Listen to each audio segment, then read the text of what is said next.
Okay, good morning. We're on lesson 75 of the workbook of A Course in Miracles, The Light Has Come. And I would sort of find it interesting for anyone who would like to dispute this lesson and say that it's wrong and that you don't believe it, or because you don't understand that it's not true when you're being told directly the light has come. As a result of what you've been doing for the past couple of months, utilizing the previous lessons, today's lesson, the culmination of it, the light has come. And you need to realize that your forgiveness does entitle you to vision, and that the Holy Spirit never fails to give the gifts of sight to the forgiving. He believes, believe he will not fail you now. You have forgiven the world. He will be with you as you watch and wait. He will show you what true vision sees. Um, the light has come. You are healed, and you can heal. The light has come. You are saved, and you can save. You are at peace, and you bring peace with you wherever you go. Darkness and turmoil and death have disappeared. The light has come. I think there's something in this when you're told. Let's see if we can say it this way. When you're told that he will give you vision, he will not fail to give you vision, I think there's been a misunderstanding. And of course, everything here in the world of space and time, except the atonement, if you decide to use it, that is a double-edged sword and can be used either way, including A Course in Miracles and the idea of perception or seeing versus vision. Now, there are many people, many that I know, who indeed have learned to forgive and who indeed have been given vision. And many people do talk and speak and express themselves from the truth of that vision. Now, vision is not perception. Vision is not perception. And when those who have achieved the ability to receive vision meaninglessly have that vision relegated to perception by others, it's sort of a disservice both to themselves and to their brother, because vision will show you truly what is in fact occurring, and that's not perception. And for those of you who use the phrase, if you spot it, you got it, you actually are, in a sense, challenging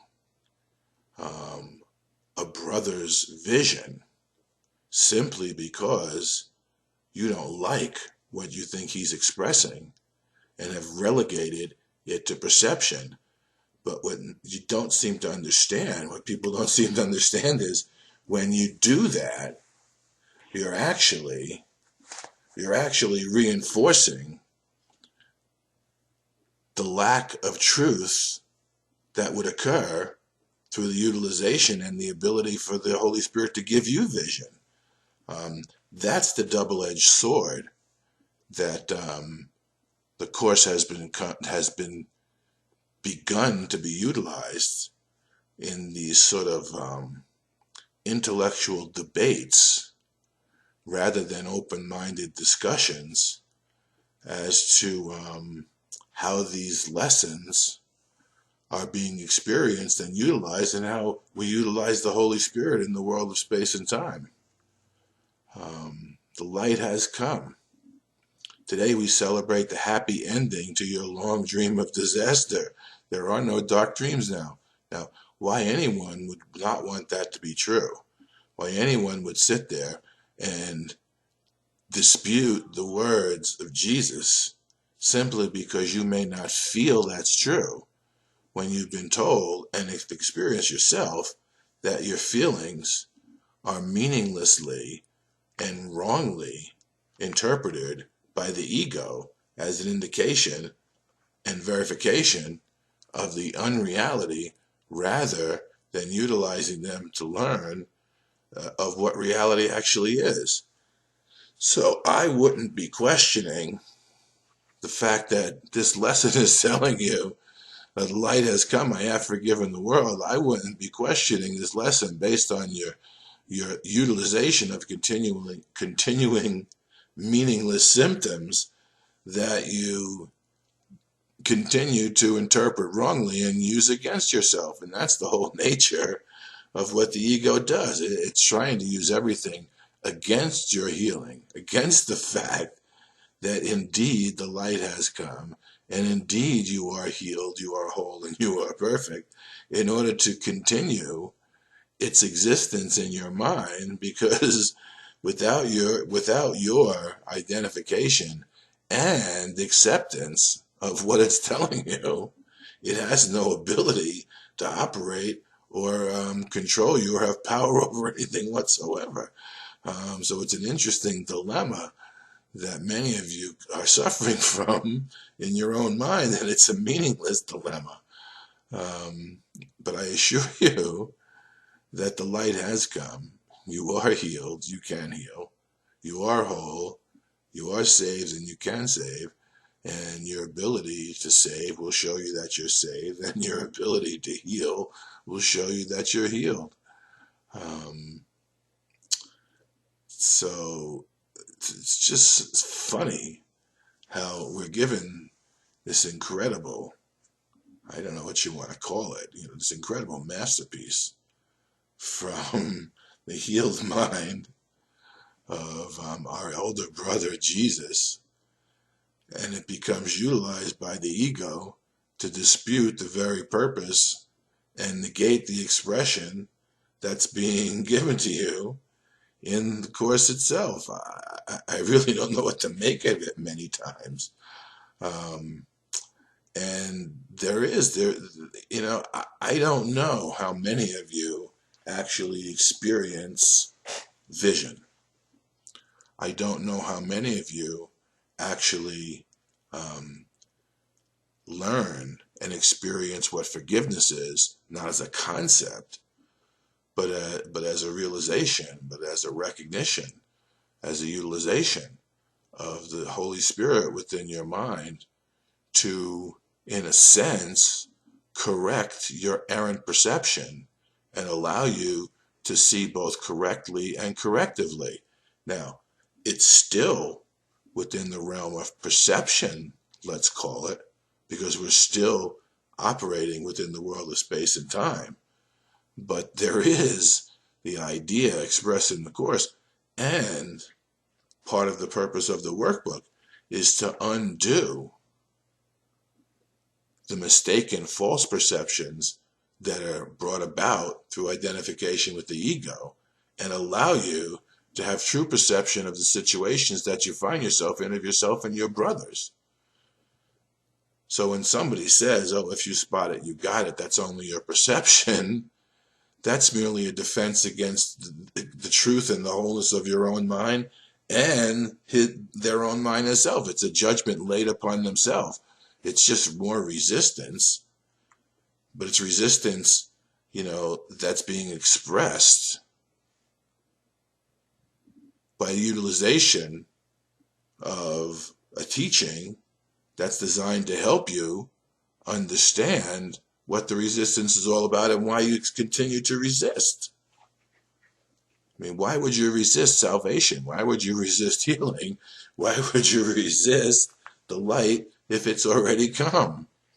It doesn't make any sense, and yet it persists to be a method of defense rather than utilized as a way of healing our mind.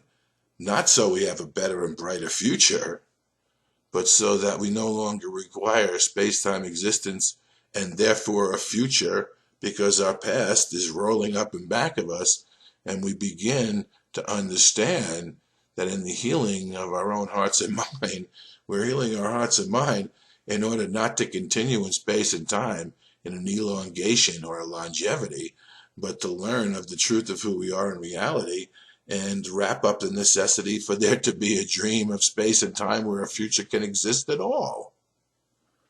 I don't know if that makes any sense, but that's the purpose of this. Obviously, if this is a classroom, the purpose of the classroom that you're in would be to graduate from the classroom so the classroom is no longer necessary. And many of you are perceiving the ability to do that.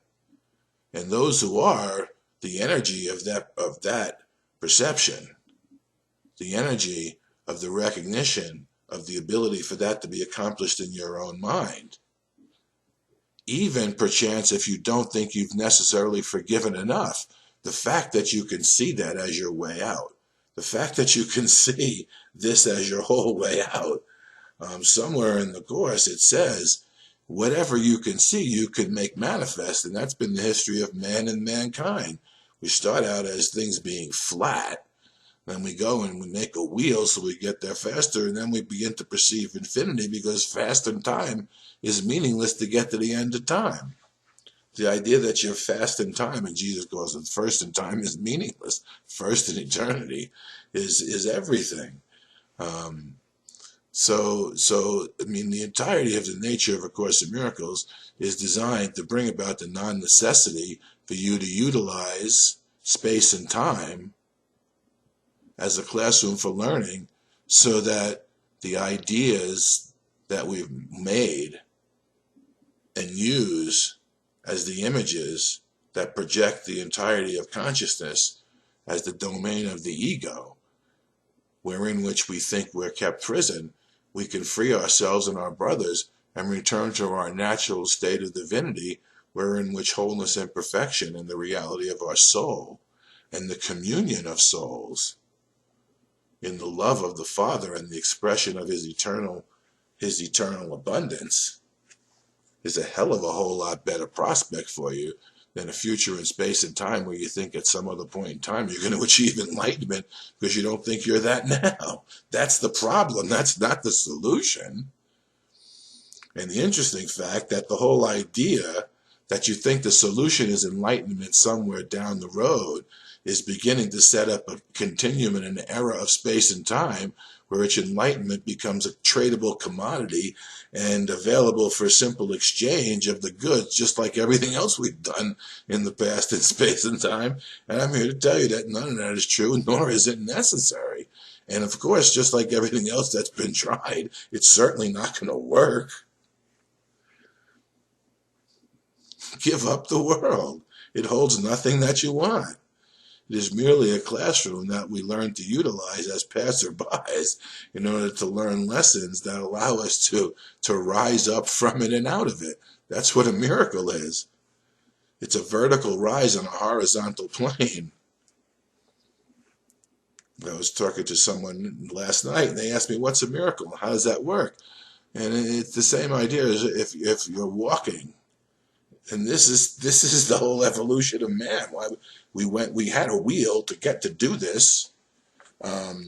If you're walking, the naked Einstein knew this very well. He tried to talk about it. The curvature of space and time is an added dimension that always gets factored out when we attempt to come up with equations for what's occurring in the world of space and time. We forget the curvature of space and time. It curves back around.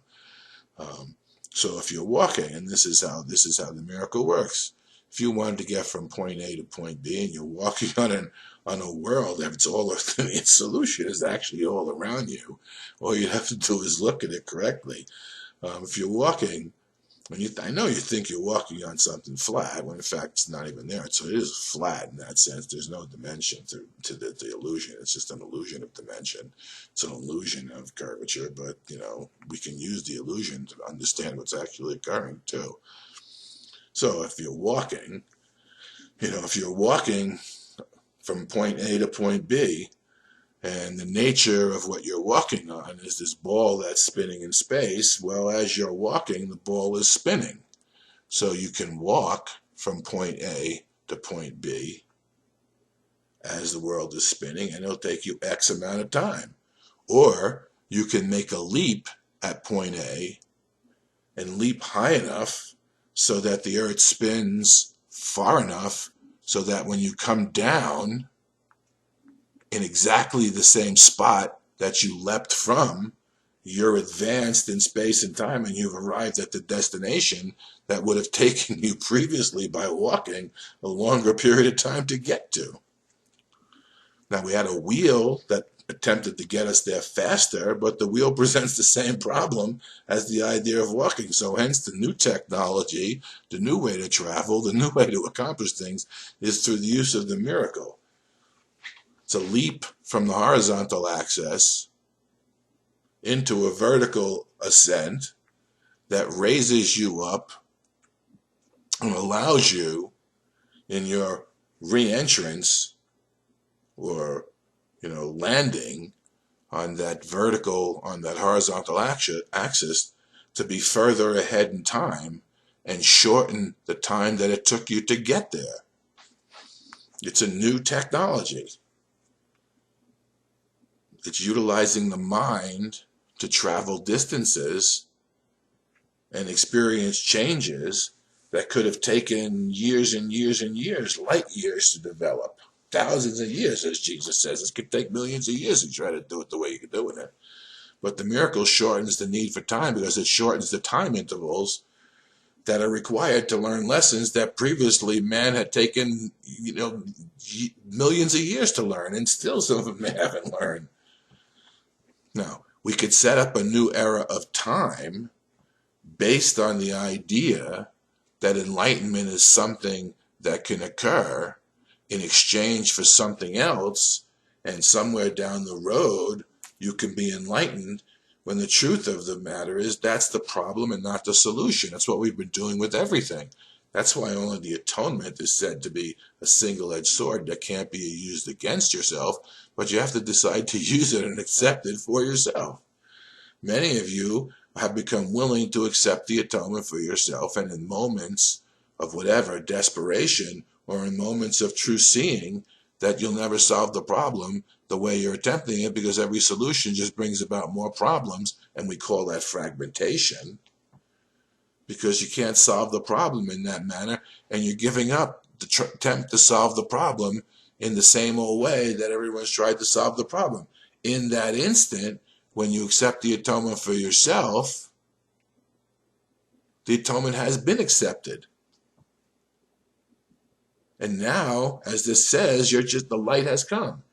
You can accept the fact that you made the decision. The light has come, and instead of operating with the old, in a sense, paradigm or software in your mind, allow your mind to replace this new software, which vision presents you with a different outcome from the outcome that the utilization of the old software in the computer gave you. It's that simple. We have all the solutions around us. It's right here, right now. Salvation is immediate. It doesn't take time, it takes willingness. The healing of your mind will follow the acceptance of salvation, and the means to achieve the healing are within the acceptance of salvation, so it's done in that instant. It may seem to necessitate a little bit of time before it's fulfilled in you, but at least, as this lesson is telling you, begin to operate with the recognition that the light has come and you have forgiven the world. It makes no sense to hold a grievance against the world. It makes no sense to hold a grievance if the grievance becomes the reason why you're held back in your pursuit of enlightenment and salvation, which is right here, right now. It's not an accomplishment, and no one has ever been enlightened in the past. No one will ever be enlightened in the future, because the only time that you could experience enlightenment is the recognition of who you are, where you are right now. And as we saw yesterday, joy is one of the conditions of peace, and this is what you've been offering, the peace of mind and accepting that you're saved and can save, you're healed and you can heal. Why would you continue to dispute that simple fact?